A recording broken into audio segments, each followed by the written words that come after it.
তা হলো সীমান্তে ডিজি। উত্তপ্ত ভারত বাংলাদেশ সীমান্ত আপনারা জানেন। মালদার মহদীপুর সীমান্তের ছবি আপনাদের দেখাবো, যেখানে পৌঁছে গিয়েছেন ডিজি রাজীব কুমার। বিএসএফ আধিকারিকদের সঙ্গে ডিজির বৈঠক, সীমান্ত সুরক্ষা একাধিক নির্দেশ রাজ্য পুলিশের ডিজির। অশান্ত বাংলাদেশ সীমান্তে লাগাতার উস্কানি। একমাত্র আমরা যদি মালদাতে এই মুহূর্তে নজর রাখি, তাহলে মালদায় সুখদেবপুর সীমান্ত, সেখানে আপনাদেরকে আমরা দেখিয়েছিলাম যে লাগাতার কিভাবে বর্ডার গার্ড বাংলাদেশের উস্কানি আসছিল, কিভাবে সেখানে অনুপ্রবেশ হচ্ছিল বলে সাধারণ মানুষ এখানে কাঁটাতার লাগাতে গেলে তারা বাধাপ্রাপ্ত হন। সেই মালদার সীমান্তে, মহদীপুর সীমান্তে পৌঁছে গিয়েছেন রাজ্য পুলিশের ডিজি। মহদীপুর সীমান্ত মালদা, সেই মহদীপুর সীমান্তে আপনাদেরকে দেখাচ্ছি ছবি, যেখানে রাজ্য পুলিশের ডিজি রাজীব কুমার পৌঁছে যান এবং কথা বলেন সীমান্তরক্ষী বাহিনীর সঙ্গে। এই মহদীপুর সীমান্ত অত্যন্ত গুরুত্বপূর্ণ একটি অংশ এই মালদার, যেখানে বারবার বর্ডার গার্ড বাংলাদেশের উস্কানি এসেছে। আসুন কথা বলি, আমাদের প্রতিনিধি রয়েছেন মুক্তার সঙ্গে।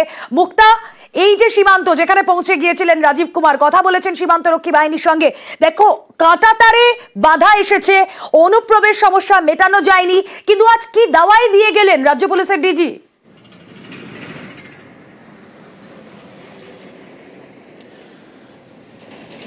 দেখো, মালদার যে চেকপোস্ট রয়েছে, যে মেহেদি যে চেকপোস্ট রয়েছে, সেখানে কিন্তু রাজীব কুমার ওখানে পৌঁছে গেছেন। আমরা লক্ষ্য করেছি যে রাজ্যের মালদা, মুর্শিদাবাদ, কুচবিহারে যে বাংলাদেশ সীমান্ত রয়েছে, বাংলাদেশ সীমান্তের যে বিজেপি মানে বাংলাদেশের যে বর্ডার গার্ড রয়েছে, তারা কিন্তু বারে বারে কিন্তু উস্কানি দেওয়ার চেষ্টা করেছে। যেমন কখনো বিএসএফকে ধারালো অস্ত্র দেওয়া, হুমকি, কখনো বাংলাদেশ থেকে অনুপ্রবেশ ঢোকার চেষ্টা, এই নিয়ে কিন্তু বর্ডার কিন্তু একেবারে উত্তপ্ত হয়ে থাকে। এবং আমরাও দেখেছি যে সুখদেবপুর এলাকায় যে সীমানা নিয়ে কিন্তু বিজেপির উস্কানিতে যে উত্তপ্ত হয়ে পড়ে, এবং মালদার বাসিন্দারাও কিন্তু সেখানে আটকানোর চেষ্টা করে, এবং বিজেপি এবং বিএসএফের মধ্যেও কিন্তু একটা কথাবার্তা চলে, সেখানে কিন্তু উত্তপ্ত পরিস্থিতি তৈরি হয়। সেই ক্ষেত্রে কিন্তু এবং রাজ্য সরকারের পক্ষ থেকে কিন্তু যে অনুপ্রবেশকারী রক্ষা করা যায় বা রুখতে পারে, সেটা কিন্তু একটা প্রচেষ্টা চলছে। সেই কারণে কিন্তু আজকে মালদায় যে চেকপোস্ট রয়েছে, সীমান্ত রয়েছে, সেখানে তিনি যান, তিনি গিয়ে বিএসএফের সঙ্গে কথা বলেন এবং নির্দেশ দেওয়া হয় যে কোনো রকম অশান্তি হচ্ছে কিনা, এবং যদি অশান্তি করার চেষ্টা করে সেটা রুখতে হবে, এবং এক্সপোর্ট ইম্পোর্ট বা রপ্তানি বাংলাদেশ থেকে এবং ভারত থেকে যে রপ্তানি হচ্ছে, সেগুলো কিন্তু আরও বাড়াতে হবে, সেইগুলো নির্দেশ দেওয়া হয় সেখানে।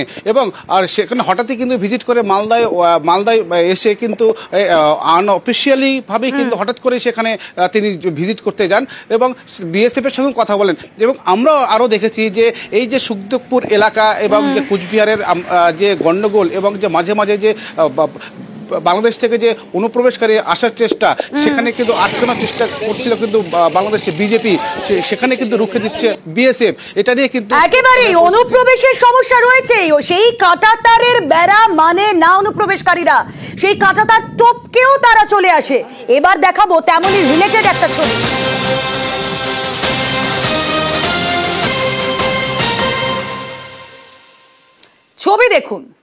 ছবি দেখছেন কাঁটাতারের, এবং এই কাঁটাতারের যে উচ্চতা আপনারা দেখছেন, তার টপকে রীতিমতো চলে আসা যায়। কিন্তু এই কাঁটাতারে এবার বিশেষ ব্যবস্থা। কেন? ঝোলানো হলো কাচের বোতল। দেখুন একবার।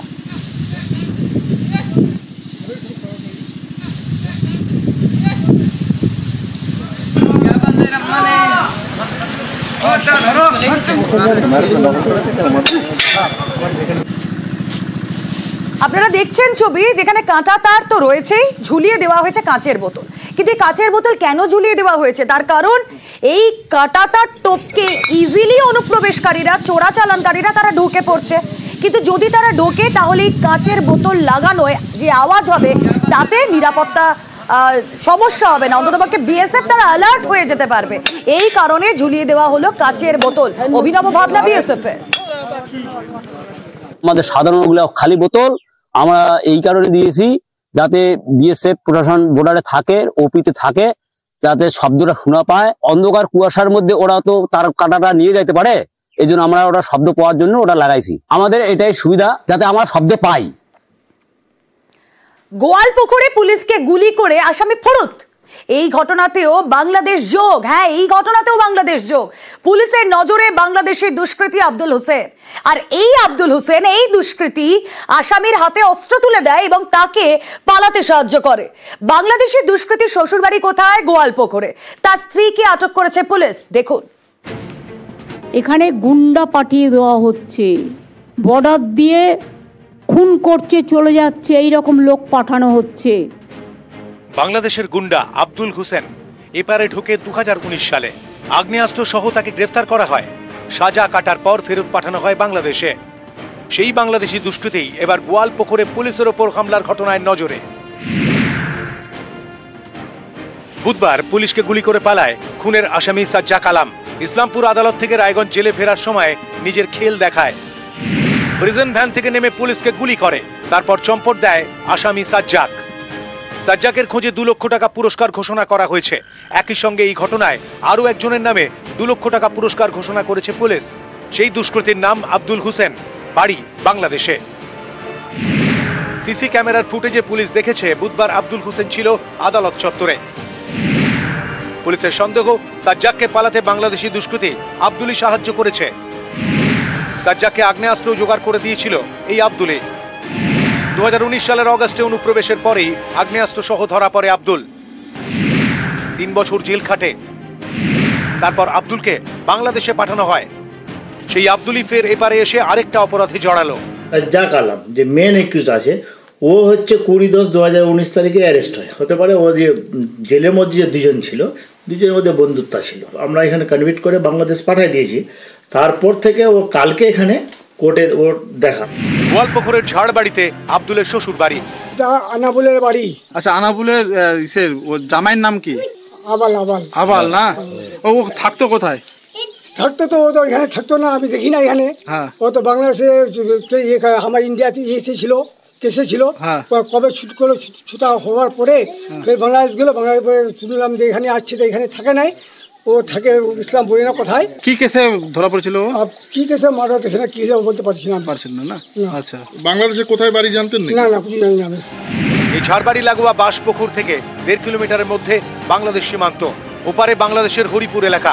পুলিশের সন্দেহ এই এলাকা দিয়ে বাংলাদেশ পালাতে পারে আব্দুল। তাই গোয়ালপুকুরের এসব এলাকায় কড়া নজর রাখছে পুলিশ। নিউজ 18 বাংলা। আর দেখুন এবার এই ছবিটা। কামরুল হাসান বাংলাদেশের সেনাপ্রধান বসে আছেন কার সঙ্গে? পাক বিমান বাহিনীর প্রধান জহির আহমেদের সঙ্গে। বসে থাকার কারণ কি? একদিকে পাকিস্তান, অন্যদিকে চীন পড়শিদের ভরসাতেই তো হাক ডাক বাংলাদেশের। এবার চীনা প্রযুক্তিতে তৈরি পাকিস্তানের যুদ্ধ বিমান কেনার ভাবনা ঢাকার। সেই যুদ্ধ বিমানের ছবিও আপনাদের দেখাচ্ছি। পাক বায়ুসেনা প্রধানের সঙ্গে বৈঠক করেছেন বাংলাদেশের সেনাপ্রধান। এরপর চীন সফরে যাবেন বাংলাদেশের বিদেশ মন্ত্রকের উপদেষ্টা। চীন যে ঋণ দিয়েছে তার সুদের হার কমানো, টাকা মেটানোর সময়সীমা বাড়ানোর জন্য তদবির করবেন বেজিং এর কাছে। নিজেদের ক্ষমতা 4 আনা, পরের জোরে হুম্বিতম্বি 16 আনা। একদিকে ভারত বিদ্বেষ, আরেকদিকে পাকিস্তান ও চীনের সঙ্গে প্রেম। যুদ্ধজিগির জিয়ে রাখতে এবার ইসলামাবাদের থেকে অত্যাধুনিক যুদ্ধ বিমান কেনার কথা ভাবছে বাংলাদেশ।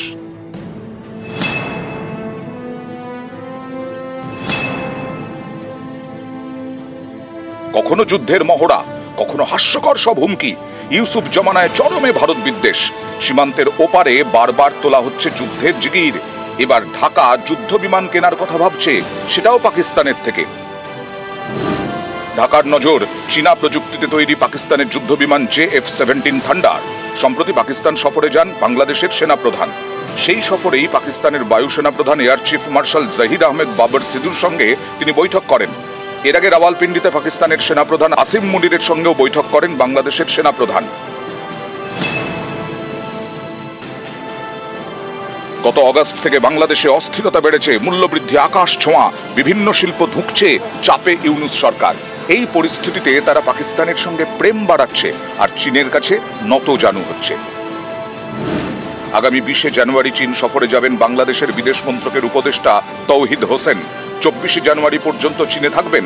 বাংলাদেশের অনেক প্রকল্পে চীন টাকা ঢেলেছে, বেশিরভাগ ক্ষেত্রেই ঢাকাকে ঋণ দিয়েছে বেইজিং। এই সব ঋণের সুদের হার কমানো এবং টাকা মেটানোর সময়সীমা বাড়ানোর জন্য বেইজিং এর কাছে তদবির করতে চায় ঢাকা। তাই চীনে পাঠানো হচ্ছে বাংলাদেশের বিদেশ মন্ত্রকের উপদেষ্টাকে। চীনের সাথে আমাদের যে বাণিজ্যিক সম্পর্ক সেটা খুবই গুরুত্বপূর্ণ, অর্থনৈতিক সম্পর্ক অত্যন্ত গুরুত্বপূর্ণ। প্রচুর প্রজেক্টে চীনের বিনিয়োগ আছে। বিনিয়োগ মানে ঋণ, প্রধানত প্রতিটি ঋণের কিন্তু সুদের হার একই না। আমরা ইন জেনারেল সুদের হার কমানোর জন্য অনুরোধ করবো। কোনো কোনো ক্ষেত্রে 15 বছর, কোনো ক্ষেত্রে 20 বছরের পরিশোধ সীমা থাকে। আমরা চেষ্টা করবো এটাকে সবগুলিকে 30 বছরে নিয়ে যেতে, যাতে করে আমাদের অর্থনীতির উপর চাপ কম আসে এবং পরিশোধ অনেক সহজ হয়। এর আগে পদ্মাপাড়ে তুরস্ক থেকে অস্ত্র কেনারও পরিকল্পনা সামনে এসেছে। ওনারা জানিয়েছেন যে ওনাদের সামরিক রপ্তানি প্রায় $8 বিলিয়ন কাছাকাছি এবং তারা উপযুক্ত এবং খুব জুৎসই সামরিক প্রযুক্তিতে তারা বিনিয়োগ করছে এবং তাদের এই বিনিয়োগের আগ্রহ দেখিয়েছে। এই কোঅপারেশনের ব্যাপারে আমরাও আগ্রহী। যে যে অর্থনৈতিক কোঅপারেশনগুলোকে দ্রুত বাস্তবায়ন করতে পারি সেই ব্যাপারে সিদ্ধান্ত নেওয়ার জন্য আমাদের আলোচনা হয়েছে। এখানেই শেষ নয়, অন্য দেশের থেকে ধার নিয়ে ভারতে পরমাণু বোমা মারার হুমকিও দিয়েছেন বাংলাদেশের অবসরপ্রাপ্ত এক সেনাকর্তা। মোদী সাহেবকে বলবো, অ্যাটম বোমার ভয় দেখায়েন না, নিউক্লিয়ারের ভয় দেখায়েন না। আমাদের অনেক বন্ধু রাষ্ট্র আছে যাদের কাছে নিউক্লিয়ার বোম আছে, এখান থেকেও নিউক্লিয়ার বোম লঞ্চ করা হবে। এবার চীনা প্রযুক্তিতে তৈরি পাকিস্তানের যুদ্ধ বিমান কেনার কথা ভাবছে ইউনূস সরকার।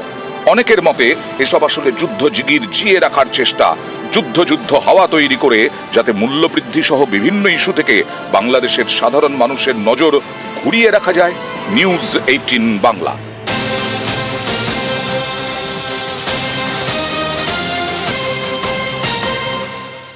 অশান্ত বাংলাদেশে ফের বিপর্যয়। এবার কক্সবাজারে টেকনাফের রোহিঙ্গা ক্যাম্পে আগুন, ঘরের ভিতরে ঝলসে মৃত্যু শিশু। ভয়াবহ আগুনের পর থেকে নিখোঁজ আরো 2, ভস্মীভূত শতাধিক ঝুপড়ি। কিভাবে আগুন খতিয়ে দেখছে দমকল।